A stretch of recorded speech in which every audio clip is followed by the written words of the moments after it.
네, 안녕하십니까. 팀 옮겨보시렵니까의 발표를 맡게 된 유호준입니다.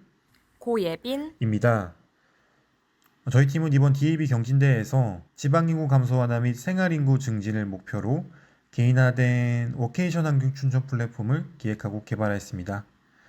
그럼 발표 시작하겠습니다. 우선 팀원 소개입니다. 저희 팀은 비즈니스 애널리틱스 석사 전공 4명의 팀원과 산업경영공학 전공 팀원 1명이 모여 프로젝트를 진행하게 되었습니다. 주제 선정 배경입니다. 저희는 지역 인구 감소 현상에 주목하며 본 프로젝트를 진행하였습니다. 인구 감소 현상은 과거부터 지속적으로 제기된 문제로 여러분께도 친숙한 문제일 것입니다. 대한민국은 저출산과 고령화로 인해 계속해서 인구가 감소하고 있는 상황입니다. 특히 지방은 수도권 집중화 현상이 맞물리며 그 문제가 심각한 수준입니다. 해당 지도에서도 보실 수 있듯 대한민국의 절반이 육박하는 약 42%의 지역이 인구 감소의 위험에 노출되어 있습니다. 이에 우리 정부는 생활인구라는 개념을 도입하였습니다. 이는 해당 지역의 인구를 주민등록상의 거주자가 아닌 통근, 통학, 관광, 업무 등을 목적으로 특정 지역에 체류하는 사람들로 규정하여 보는 개념입니다. 정부는 5가지 사업을 통해 생활인구를 증진시켜 인구 소멸 위기에 대응하고 있습니다. 그리고 저희는 이 5가지 사업들 중 워케이션에 집중하여 프로젝트를 진행하였습니다. 특히 이번 프로젝트는 강원도에서 가장 인구 감소 지역이 많았기 때문에 강원도를 대상으로 하였습니다. 워케이션이란 워크와 베케이션 합성으로 업무와 휴식을 동시에 할 수 있는 새로운 근무 제도를 의미합니다. 워케이션을 활용하면 근로자들이 휴가지에서 근무를 하기 때문에 장기 체류를 유도하여 생활 인구를 증진시킬 수 있고 또 지역 지자체는 관광객을 유치하며 경제를 발전시킬 수 있습니다. 실제로 작년 각종 여행 플랫폼에서 강원도 워케이션 상품을 시범 판매해 본 결과 전년 대비 숙박 판매량이 약 63%포인트 증가했습니다. 이를 통해 워케이션을 통한 생활인구 유입 효과를 확인할 수 있었습니다. 하지만 국내에서는 워케이션을 진행하기에 부족한 점이 많은 실정입니다. 특히 한국관광공사에서 발행한 워케이션 가이드북을 참고하면 이를 활성화시키고는 싶으나 워케이션을 어디서 어떻게 진행해야 되는지 충분한 정보가 없는 상황입니다. 따라서 저희 옮겨보시렵니까 조는 워케이션 유치에 도움이 되는 플랫폼을 개발하였습니다. 그리고 이를 통해 워케이션을 촉진시켜 지역 생활 인구 유입에 기여하고자 합니다. 그럼 간략하게 저희 서비스에 대해 설명드리겠습니다. 저희는 개인의 상황과 그리고 개인의 선호를 반영하여 워크와 베케이션을 할 수 있는 환경을 마련해 주고자 합니다. 숙소만 추천해주는 기존의 숙박 예약 업체와는 다르게 개인의 상황과 선호에 따라 일과 여행이 충분히 고려된 워케이션 환경을 추천해주는 것이 저희 팀의 차별점입니다. 근로자의 일하는 환경 다음과 같이 마련해주고자 합니다. 컴퓨터 작업이 필수적인 워케이션 특성상 꼭 어딜 나가지 않더라도 숙소 자체에서 일이 가능한 환경을 갖추는 것이 중요합니다. 때문에 실제로 한국관광재단에서는 이 워케이션 환경에 대한 기준표들을 제공하고 있습니다. 저희 팀은 이 기준표에 맞춰 적합한 숙소를 필터링하고자 하였습니다. 자세한 내용은 뒤에서 설명드리도록 하겠습니다. 근로자가 여행하는 환경 다음과 같이 마련해 주려 합니다. 자체 개발한 플랫폼에서 여행에 관한 선호를 입력받습니다. 근로자가 원하는 휴식과 관광의 정도, 유아를 동반하는지, 반려견을 동반하는지, 이동수단은 어떻게 되는지에 대한 정보를 입력받습니다. 이를 통해 개인이 선호하는 베케이션을 하기에 충분한 환경을 추천해주는 그런 시스템을 마련하였습니다. 프로젝트를 진행하면서 필요한 데이터는 공공 데이터를 이용하고 부족한 부분은 크롤링을 이용하여 수집하였습니다. 크롤링은 대부분의 사이트의 경우 URL에 파라메터를 기입하여 데이터를 리스폰스하는 겟 방식을 이용했습니다. 다만 사이트에 따라서 리퀘스트하는 바디에 파라메터를 넣어 데이터를 수집하는 포스트 방식을 이용하기도 했습니다. 최종적으로 워케이션 시설 기준표에 언급된 14개 테마의 필수 시설 데이터를 41,870개 수집했고 주 감성 분석에 사용할 리뷰 데이터를 48,735개 수집했습니다. 이후의 모델링 부분은 고예빈 오늘께서 발표 이어가도록 하겠습니다. 앞서 설명드린 것처럼 워케이션을 워크 환경과 베케이션 환경으로 나누어 모델을 설계하였습니다.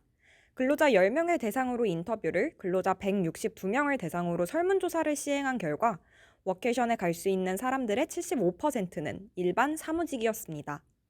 이에 워케이션을 갈 수 있는 사람들의 워크 환경은 대체적으로 비슷할 것으로 판단, 일반 사무직 일을 잘 수행할 수 있는 환경을 마련하는 것에 집중하였습니다. 한국관광공사 워케이션 지자체용 가이드북을 참고하여 일할 수 있는 환경에 대한 필수 조건들을 정리하였습니다. 해당 가이드북을 보시면 숙박시설 내 업무 인프라로 와이파이, 책상, 의자가 필요하였으며 숙박시설 근처의 필수시설로는 마트, 식당, 은행, 의료기관, 관광자원, 워킹스페이스가 필요하였습니다. 워킹스페이스의 경우 자체적으로 진행한 설문조사에서 41%의 사람들이 워케이션 중 근무하고 싶은 장소로 카페를 꼽았기에 50평이 넘는 대형 카페를 워킹스페이스로 상정하였습니다.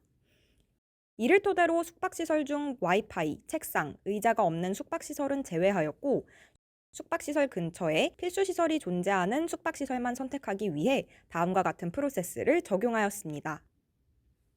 셰플리 지오메트리 모듈을 활용하여 숙박시설과 41,780개의 필수시설들 사이의 거리를 계산하였습니다.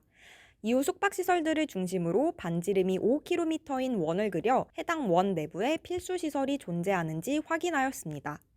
6가지의 카테고리 중 필수시설이 하나라도 존재하지 않은 숙박시설은 제외하여 일을 할 수 있는 여건이 충족된 워크 환경을 마련할 수 있었습니다. 베케이션 환경은 워크 환경과 다른 접근이 필요하였습니다.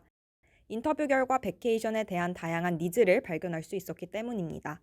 해당 니즈는 크게 휴식과 관광이라는 두 유형으로 나누어 볼 수 있었습니다.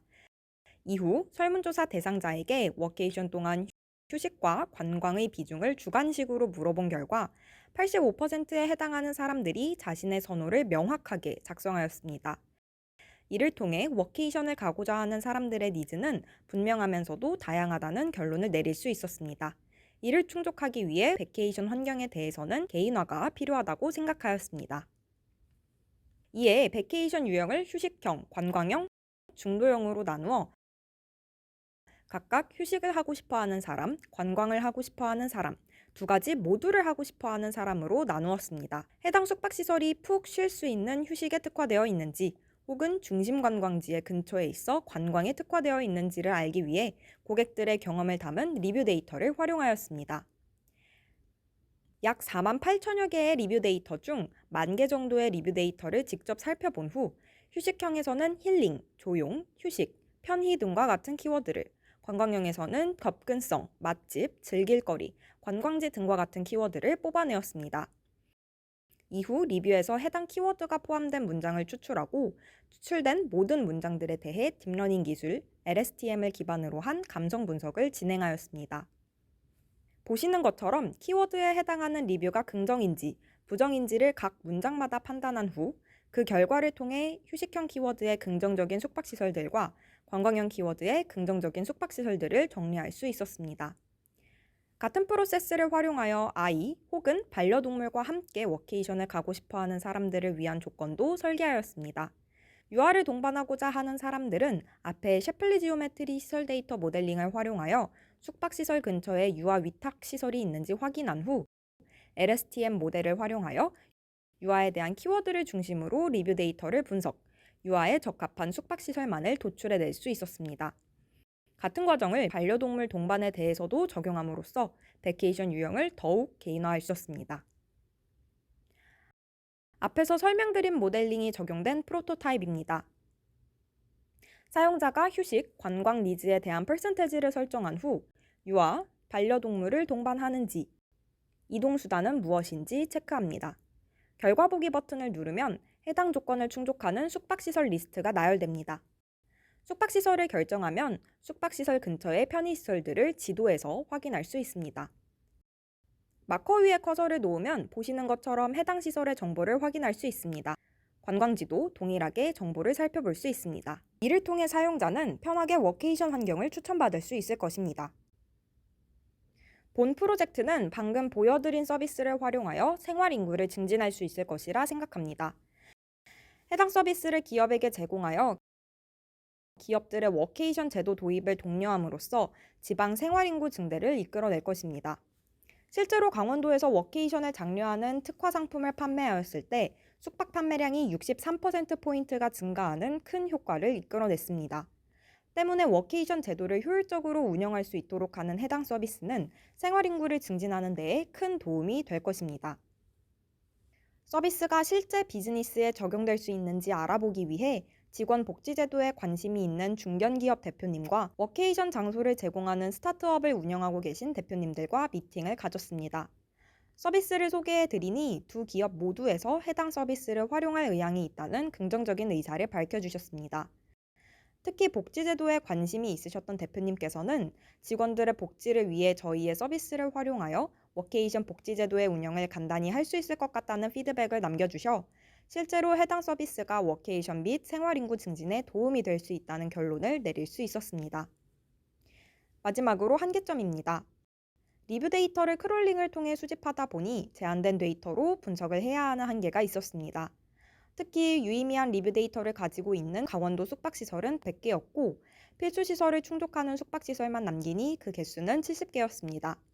이에 더 많은 리뷰 데이터를 활용할 수 있었다면 보다 풍부한 숙박시설 데이터를 통해 고도화된 워케이션 환경 추천을 할 수 있었을 것이라 생각합니다. 추후 해당 서비스를 비즈니스화하여 더 많은 리뷰 데이터를 수집함과 동시에 내부적으로 고객 데이터를 쌓아 나간다면 해당 문제는 자연스럽게 해결될 것입니다. 이상 생활인구 증진을 위한 개인화 워케이션 환경 추천 플랫폼에 대한 발표를 마치도록 하겠습니다. 감사합니다.